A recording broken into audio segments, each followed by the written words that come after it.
To be loved but not known is comforting but superficial. To be known and not loved is our greatest fear. But to be fully known and truly loved is, well, a lot like being loved by God.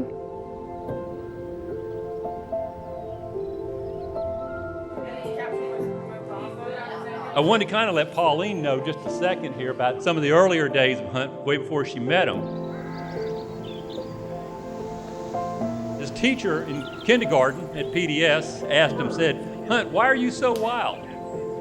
And he said, "Well, I have two stepsisters who are always mean to me, and that's why I'm so wild." That went on for quite a while until Meredith found out about that story and said, "Wait a minute, the only two girls he knows are Ben and my two daughters."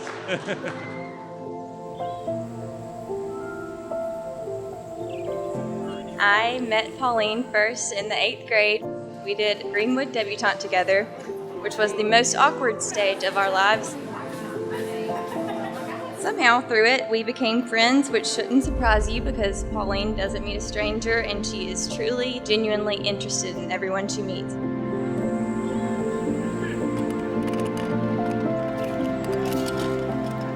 I thank God that I got to run into Pauline before freshman year even started. We were going to get our student IDs, and since that day, I knew in that moment that I wanted to be best friends with this girl. It was freshman year, the Sunday before class started, and somebody pulled the fire alarm in Stockard. And I saw this really skinny kid standing out in his boxers in the parking lot. Next thing I know, I had a class with the guy, and he says, "Hey, you want to go to Chick-fil-A?"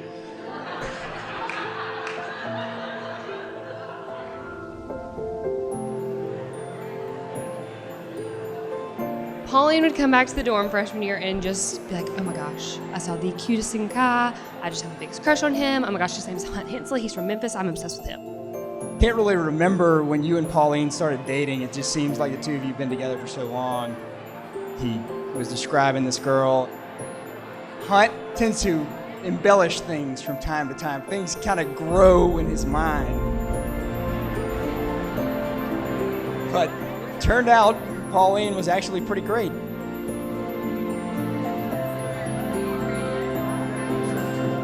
The first time Hunt and I really became close friends when we studied abroad in Florence. Hunt was on the phone with Pauline, pleading to her that he did not talk to any girls whatsoever at the bar and not to freak out. After a few minutes of talking to Pauline, I go, "Pauline, Hunt is a simple man. He likes his beer, grilling out, hunting, and the St. Louis Cardinals."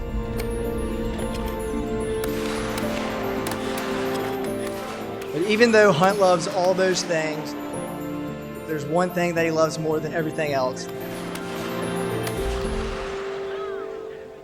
And that's you, Pauline.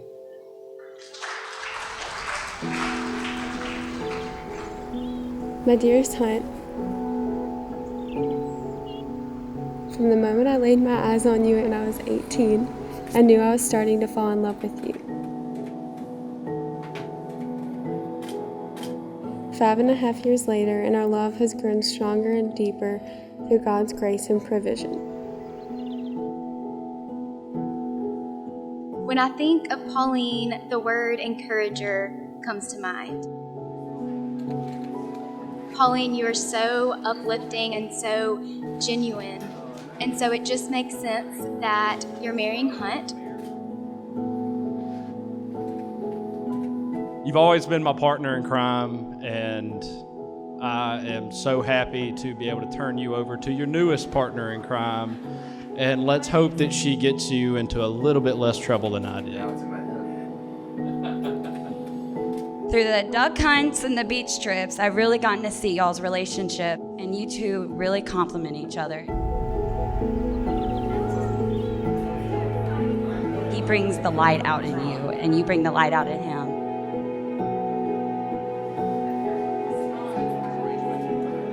She has 1,000,001 things going on in her life, but she'll take that second just to make your day. They make you feel totally loved. And I can see that with Hunt.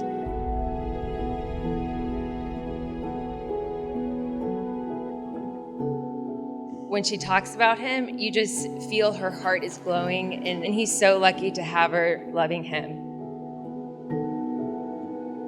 Pauline, over the last 5 years, I've been so lucky to have someone in my life like you.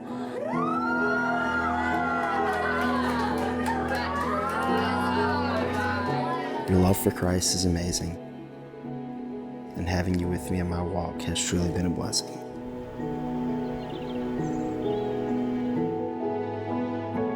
Hunt, you fully know me and you truly love me. I've gotten a sweet glimpse of how Christ loves his bride just by being loved by you.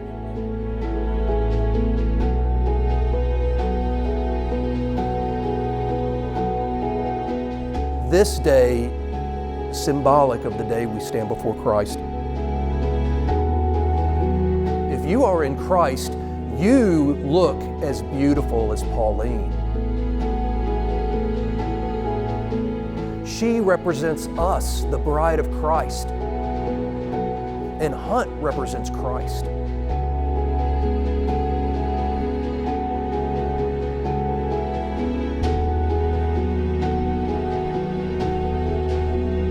I vow to always treat you with respect and love.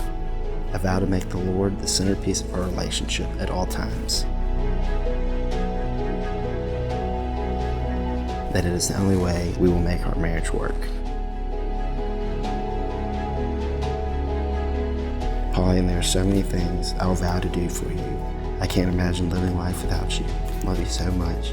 Now let's go get married.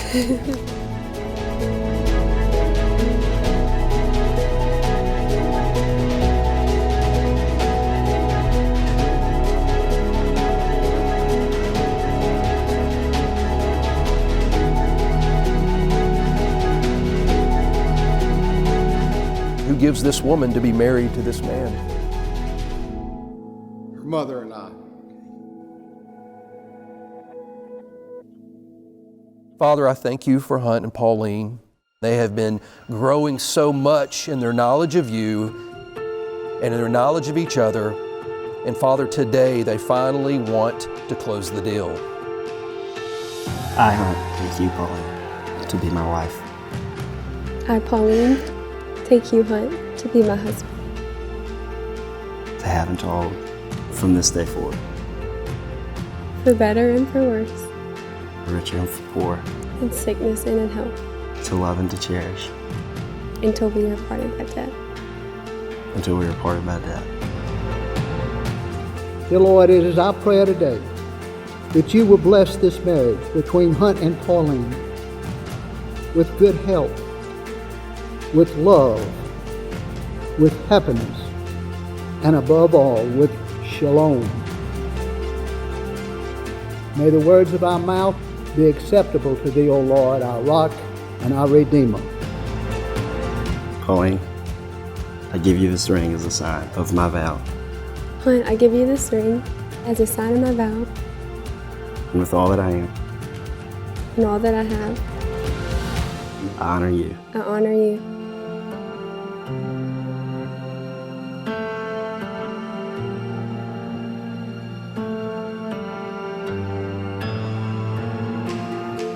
I really appreciate everybody being here and coming tonight.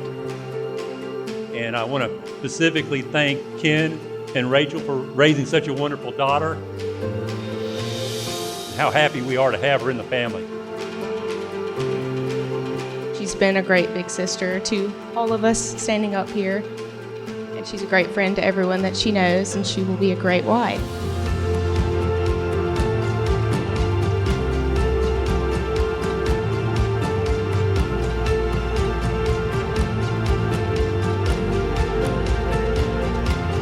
We're proud of the young lady you've grown to be, and you have chosen well, as we all can see.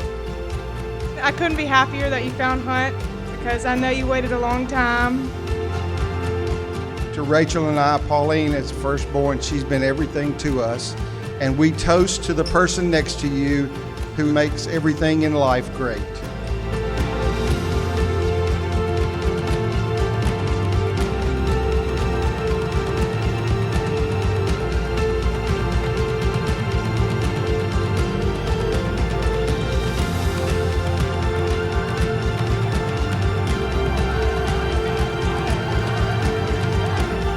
For the first time, it's my privilege now to present to you Mr. and Mrs. Hunt Hensley. Hunt, you may kiss your bride.